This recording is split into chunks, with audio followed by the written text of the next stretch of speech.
नमस्कार मंडळी, माझं नाव सोमनाथ अभंग, मी रांजणगाव गणपतीवरून आहे. आज या ठिकाणी शिरूर तालुक्यातल्या देवमाईजवळील फाटे गावातून मंगल मच्छिंद्र शेलार मॅडम आपल्या या ठिकाणी आलेले आहेत. अमृत ज्यूस घ्यायच्या अगोदर मॅडमला काय त्रास होता आणि अमृत ज्यूस घेतल्यानंतर काय फरक पडला हे आपण मॅडमच्या तोंडाला लागलं. तर सांगा मॅडम, काय फरक पडला तुम्हाला?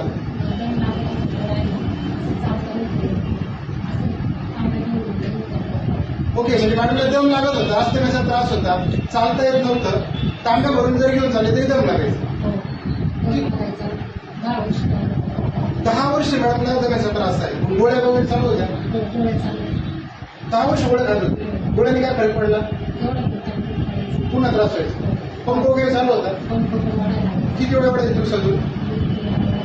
दम्याचा पंप दिवसातून 10 वर्षापासून 2-3 वेळा व्हायचा. आता किती वेळा होत आहे?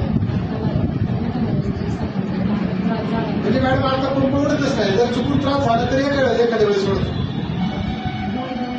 गोळी बंद केली. 10 वर्षाची गोळी खात होते दम्यासाठी. डॉक्टरनी काय सांगितलं होतं किती दिवसात दमा बरं होईल?